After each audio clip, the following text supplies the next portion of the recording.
नमस्कार, good evening, शुभ संध्या। घड़ी में रात के 8:30 बजे हैं और अपने वादे के अनुसार हम हाजिर हैं आपका अपना खेल कार्यक्रम स्पोर्ट्स कैन लेकर। मैं हूं आज आपके साथ धर्मेंद्र और आज की हमारी मेहमान हैं जानी मानी खेल पत्रकार मोना पार्थसारथी।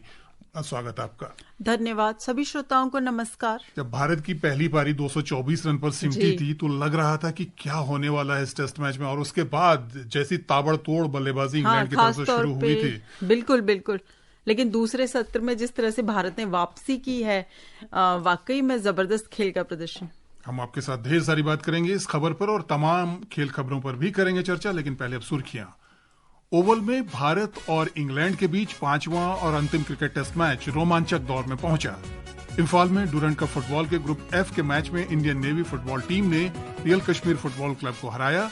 लक्ष्य सेन और Tarun Mannepalli Macau Open super badminton tournament के पुरुष सिंगल्स के सेमीफाइनल में पहुंचे और भारतीय पुरुष तथा महिला टेबल टेनिस टीमों ने विश्व चैंपियनशिप के लिए क्वालिफाई किया।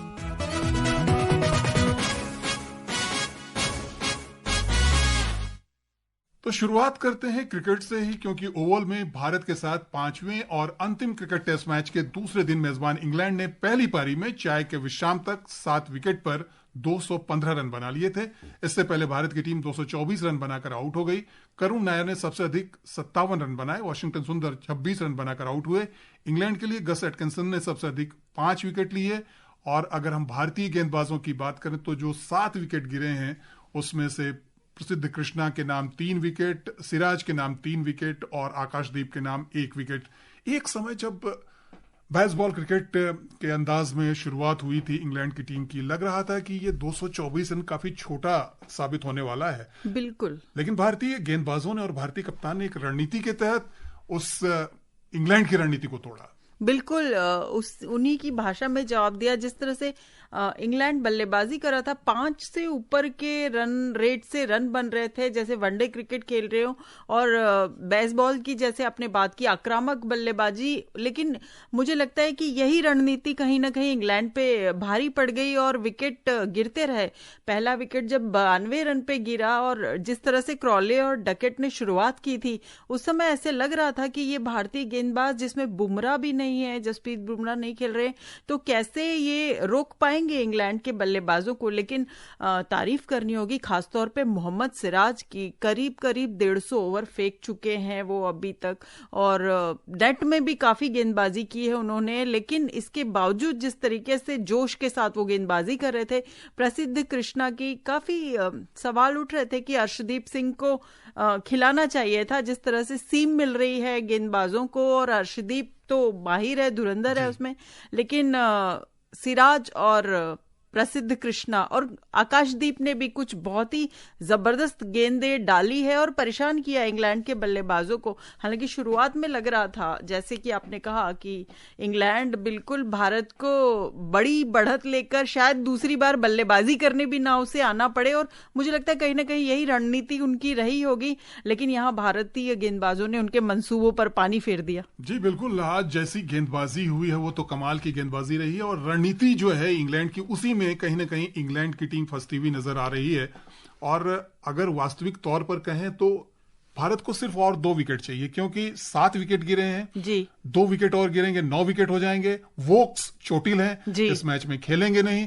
तो बैकफुट पर इस समय आपको लग रहा है कि इंग्लैंड की टीम है? निश्चित तौर पर इंग्लैंड की टीम बैकफुट पर है, क्योंकि आप देखिए उसके प्रमुख गेंदबाज नहीं है, और भारतीय बल्लेबाज पहली पारी में, हालांकि एक करुण नायर और वॉशिंगटन सुंदर की साझेदारी को अगर हम अलग कर दें तो भारतीय बल्लेबाज बहुत ज्यादा कमाल नहीं कर पाए हैं। लेकिन हमें यह नहीं भूलना चाहिए कि शुभमन गिल जिस फॉर्म में है, एक पारी में वो नाकाम हो सकते हैं लेकिन वापसी करेंगे। केएल राहुल जबरदस्त फॉर्म में है, तो भारतीय शीर्ष क्रम से हम उम्मीद करेंगे कि, क्योंकि इंग्लैंड की टीम उतनी मजबूत नहीं है जितनी पहले 4 मैचों में थी, तो यहाँ भारतीय बल्लेबाजों की रणनीति यही होना चाहिए। आज दूसरा ही दिन है खेल का, तो एक बहुत बड़ा स्कोर, क्योंकि अभी मुझे नहीं लगता कि इंग्लैंड के जो पारी है वो अभी सिमट जाएगी। कुछ ओवरों में ही भारत के पास आखिरी सत्र के कुछ ओवर होंगे, और उसके बाद जब कल शुरुआत होगी, कल तीसरा ही दिन है, तो एक बड़ा स्कोर अगर हम बनाते हैं यहाँ पर, तो बेन स्टोक्स नहीं खेल रहे हैं। बहुत बड़ा साइकोलॉजिकल एडवांटेज भी भारत के पास है, और ये निर्णय निर्णायक टेस्ट है तो गौतम गंभीर कोच खास तौर पे, जिनकी टेस्ट क्रिकेट में शुरुआत बहुत अच्छी नहीं रही है, वो जरूर यहाँ कोशिश करेंगे कि श्रृंखला का जो निर्णायक टेस्ट है परिणाम अनुकूल हो। लेकिन एक कप्तान के तौर पर तो आज शुभमन गिल की तारीफ करनी होगी। जिस तरह से धुआंधार बल्लेबाजी हो रही थी इंग्लैंड की तरफ से, उन्होंने विकेट कीपर को आगे बुलाया और उसके बाद गेंदें ऐसी डलवाई कि बल्लेबाज खुलकर आगे निकलकर बल्लेबाजी न कर सकें। यहां पर रणनीति और उसके अनुसार फील्डिंग, बिल्कुल आज उन्होंने परिचय दिया। जब आपको याद होगा जब उन्हें टेस्ट कप्तान बनाया गया तो काफी ये बातें हुई थी कि काफी युवा हैं और बहुत जल्दी उनको ये जिम्मेदारी दे दी गई, लेकिन जो क्रिकेट की समझ और जो परिपक्वता उन्होंने आज कहीं ना कहीं थोड़ा थोड़ा फ्लैशेस उनके महेंद्र सिंह धोनी के नजर आ रहे थे, जो उनकी डिसीजन मेकिंग हो रही थी मैदान पर। तो वाकई बहुत अच्छी बल्लेबाजी में, भले ही वो इस मैच में पहली पारी में नहीं चल पाए, लेकिन एक कप्तान के तौर पर उन्होंने दिखाया कि नहीं, जो खेल की समझ है जो शायद किसी कप्तान के लिए सबसे ज्यादा जरूरी भी है, वो उनमें कूट कूट कर है भरी। और इस बीच खबर यह है कि इंग्लैंड के तेज गेंदबाज क्रिस वोक्स गंधे की चोट के कारण भारत के खिलाफ चल रहे 5वें और अंतिम टेस्ट मैच से बाहर हो गए। कल मैच के पहले दिन करुण नायर के शॉट पर बाउंड्री बचाने के प्रयास में वोक्स चोटिल हो गए थे और उन्हें मैदान छोड़ना पड़ा था। वोक्स ने मौजूदा टेस्ट में अब तक 14 ओवर गेंदबाजी की और 46 रन देकर केएल राहुल का महत्वपूर्ण विकेट लिया था। इधर तेज गेंदबाज जसप्रीत बुमराह को इंग्लैंड के खिलाफ 5 मैचों की श्रृंखला में 3 टेस्ट का कोटा पूरा करने के बाद शुक्रवार को यानी आज टीम से रिलीज कर दिया गया। इंग्लैंड के मौजूदा दौरे पर 31 वर्षीय बुमराह ने 3 मैचों में 119.4 ओवर फेंके और 14 विकेट लिए। भारतीय क्रिकेट कंट्रोल बोर्ड बीसीसीआई ने आज बताया कि जसप्रीत बुमराह को इंग्लैंड के खिलाफ श्रृंखला के 5वें टेस्ट के लिए भारतीय टीम से रिलीज कर दिया गया है। खबर क्रिकेट से एक और यह है कि शार्दुल ठाकुर को दलीप ट्रॉफी क्रिकेट के लिए पश्चिम क्षेत्र की टीम का कप्तान बनाया गया। पश्चिम क्षेत्र की टीम टूर्नामेंट में अपने मैच सितंबर में खेलेगी। पश्चिम क्षेत्र की 15 सदस्यीय टीम में यशस्वी जायसवाल, सरफराज खान, श्रेयस अय्यर और उनके समेत मुंबई के कुल 7 खिलाड़ी शामिल हैं। ऋतुराज गायकवाड़ भी टीम में शामिल है। और अब बात फुटबॉल की। मणिपुर के इंफाल में आज 134वें डूरंट कप फुटबॉल के ग्रुप एफ के मैच में इंडियन नेवी फुटबॉल टीम ने रियल कश्मीर फुटबॉल क्लब को हरा दिया। हमारे इंफाल संवाददाता जे थॉकचौम ने बताया कि इंडियन नेवी की रियल कश्मीर पर 2-1 की जीत टूर्नामेंट में एक उलटफेर है। मैच शुरू होने से पहले युवा खिलाड़ियों से भरी रियल कश्मीर टीम को मुकाबले में फेवरेट माना जा रहा था, लेकिन जब मैच खत्म हुआ तो एक हैरत अंगेज हार उसके खाते से जुड़ गई। पूरे मैच में अनुभवी खिलाड़ियों से भरी इंडियन नेवी ने लाजवाब फुटबॉल का प्रदर्शन किया। उसका आक्रमण न केवल अधिक क्लिनिकल था बल्कि डिफेंस भी चट्टान की तरह मजबूत रहा। मैच की शुरुआत में 6 मिनट में ही विजय मरांडी ने लाजवाब गोल के जरिए इंडियन नेवी को आगे कर दिया। इस बढ़त को उसने हाफ टाइम तक बरकरार रखा। गेंद पर ज्यादा पोजीशन और हर मुमकिन कोशिश के बाद भी रियल कश्मीर के खिलाड़ी पहले हाफ में उसकी डिफेंस को भेद नहीं पाए। दूसरे हाफ में भी बराबरी के लिए कश्मीर की जद्दोजहद जारी रही। आखिरकार फ्रैंक विलियम ने 64वें मिनट में कश्मीर के लिए गोल करने में सफलता हासिल की। मैच बराबरी पर जरूर था, लेकिन आगे निकलने की होड़ दोनों ओर से जारी थी। आखिरकार 6 मिनट बाद ही इंडियन नेवी के श्रेयस विजी को मौका मिला और उन्होंने रियल कश्मीर के पोस्ट में एक और गोल उतार दिया। एक बार फिर इंडियन नेवी की टीम बढ़त पर थी। उसने अंत तक इस लीड को बनाए रखा और इस वर्ष के टूर्नामेंट का सबसे बड़ा उलटफेर कर दिया। डूरंट कप में 2021 के बाद से ये इंडियन नेवी की पहली जीत है। Mukesh Kumar, sports can.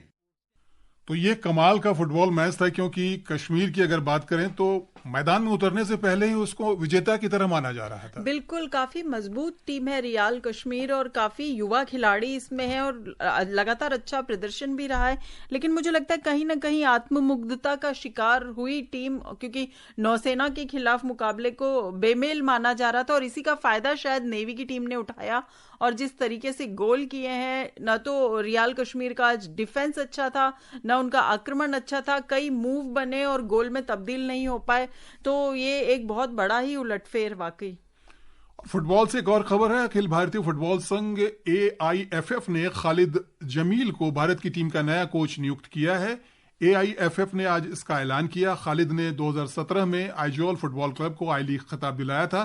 13 वर्षों में पहली बार किसी भारतीय को टीम का कोच नियुक्त किया गया है। इस बदलाव को आप कैसे देख रही हैं? बहुत ही एक मैं कहूंगी कि अच्छा ही फैसला है। जिस तरीके से पिछले कुछ दिनों में भारतीय फुटबॉल का प्रदर्शन ग्राफ रहा है, काफी खराब प्रदर्शन रहा है। हांगकांग जैसी टीम से हम जून में हार गए और एक नई शुरुआत की जरूरत थी। और जो बाकी दावेदार थे 3, उनमें सबसे मजबूत नाम, क्योंकि आप देखिए जैसे आपने बताया आई लीग में उन्होंने नॉर्थ ईस्ट को खिताब दिलाया। इसके अलावा मोहन बगान ईस्ट बंगाल जैसी टीमों के कोच रह चुके हैं और अपेक्षाओं का वहां कितना दबाव होता है ये बताने की जरूरत नहीं है। आईएसएल में जमशेदपुर एफसी के कोच हैं, तो एक प्रूवन रिकॉर्ड है उनका। 48 साल के हैं, युवा हैं, बाईचुंग भूटिया के साथ फुटबॉल खेल चुके हैं।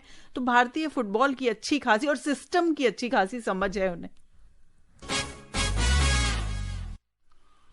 बैडमिंटन से खबर, लक्ष्य सेन और Tarun Mannepalli Macau Open badminton tournament के पुरुष सिंगल्स के सेमीफाइनल में पहुंच गए। मन्नेपल्ली ने क्वार्टर फाइनल में चीन के हु झे को, जबकि लक्ष्य ने चीन के ही शुआन येनझू को हराया। एक रिपोर्ट सुनते हैं।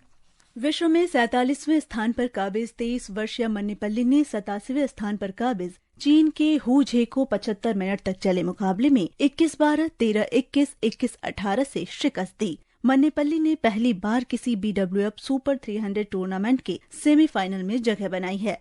इससे पहले वे फरवरी में जर्मन ओपन के क्वार्टर फाइनल में पहुंचे थे। 4 साल पहले पुलेला गोपीचंद अकादमी से जुड़ने वाले मन्नेपल्ली ने पिछले दौर में हांगकांग के शीर्ष वरीयता प्राप्त ली चेउक यू को हराया था। अंतिम 4 में मन्नेपल्ली की टक्कर मलेशिया के जस्टिन हो से होगी। वहीं राष्ट्रमंडल खेल चैंपियन और दूसरी वरीयता प्राप्त लक्ष्य ने चीन के शुआन चेनझू को 21-14, 18-21, 21-14 से मात दी। लक्ष्य को विश्व रैंकिंग में 77वें स्थान पर काबिज चीन को हराने के लिए काफी मेहनत करनी पड़ी। अब लक्ष्य का सामना इंडोनेशिया के 5वीं वरीयता प्राप्त अलवी फरहान से होगा। उधर सात्विक साईराज रंकीरेड्डी और चिराग शेट्टी की जोड़ी क्वार्टर फाइनल में मलेशिया के चुंग होन जियान और हेकल मोहम्मद से 14-21, 21-13, 20-22 से हारकर बाहर हो गई। Jaya Bharati, sports scan. वैसे तो लक्ष्य भी सेमीफाइनल में पहुंचे हैं, लेकिन मन्नेपल्ली जो एक उभरता हुआ नाम और भारतीय बैडमिंटन की जो एक मजबूत परंपरा है उसका वाहक आप मानती हैं? बिल्कुल, 21 साल के हैं अभी, सिर्फ 8 साल की उम्र से बैडमिंटन खेल रहे हैं और 4 साल पहले ही हैदराबाद शिफ्ट होकर पुलेला गोपीचंद एकेडमी में है। काफी आप उनको खेलते हुए देखिए, इतना चुस्त चपल बैडमिंटन है और बेसिक्स पर भी उनका पूरा जबरदस्त फोकस है। तो बहुत अच्छा उनका प्रदर्शन रहा, खासतौर पे क्वार्टर फाइनल मैच में जिस तरह से उन्होंने टॉप सीडेड खिलाड़ी को हराया। इससे पहले जो नाम थे, लक्ष्य सेन पर सबकी निगाहें थी, लेकिन तरुण ने जिस तरीके से पिछले मैच में खेला है, काफी उम्मीदें उन्होंने यहाँ जगाई है। और हम तो यही उम्मीद करेंगे कि ऑल इंडिया फाइनल हमें यहाँ पर भी देखने को मिले बैडमिंटन में। लक्ष्य सेन के लिए भी काफी महत्वपूर्ण टूर्नामेंट है, पेरिस ओलंपिक के बाद से वापसी की राह पर है। तो यहाँ कोई भी, दोनों में से कोई भी खिताब जीते, खिताब भारत की झोली में आना चाहिए जी। और टेबल टेनिस से एक अच्छी खबर है, भारतीय पुरुष और महिला टेबल टेनिस टीमों ने काठमांडू में दक्षिण एशिया क्षेत्रीय चैंपियनशिप में शानदार प्रदर्शन करके लंदन में विश्व टेबल टेनिस चैंपियनशिप WTTC के लिए क्वालिफाई कर लिया है। महिला और पुरुष वर्ग में 16 एशियाई कोटा स्थान उपलब्ध थे। मध्य एशिया, दक्षिण एशिया, दक्षिण पूर्व एशिया और पश्चिम एशिया से 4 क्षेत्रीय चैंपियन इसके लिए सीधे क्वालिफाई करते हैं। भारतीय महिला और पुरुष टीमें 5 देशों के राउंड रॉबिन प्रारूप वाले दक्षिण एशियाई टूर्नामेंट में अपराजय रही। पुरुष टीम में आकाश पाल, रोनित भांजा, अनिर्बाण घोष, PB अभिनंद और दिव्यांश श्रीवास्तव थे, जिन्होंने बांग्लादेश, श्रीलंका, नेपाल और मालदीव को 3-0 से हराया। महिला टीम में कृतिविका सिन्हा, S सेल्वा कुमार, तनिषा कोटेचा, सयाली वानी और सिंड्रेल दास थी। उन्होंने इन्हीं 4 टीमों को इसी अंतर से मात दी। टेबल टेनिस में आमतौर पर ऐसी खबरें आती नहीं है, लेकिन ये बहुत अच्छी खबर है, बहुत ही अच्छी खबर है। और सारे नए खिलाड़ी, आप देखिए इसमें जितने भी नाम है वो सब नए खिलाड़ियों के हैं और काफी प्रेस्टिजियस माना जाता है। जिसके लिए क्वालिफाई किया है भारत ने, as a champion direct qualify किया है, ये बहुत बड़ी बात है। और एक और खबर यह है कि पटना में बिहार के मुख्यमंत्री नीतीश कुमार ने आज एशिया रग्बी अंडर-27 चैंपियनशिप के शुभंकर का अनावरण किया।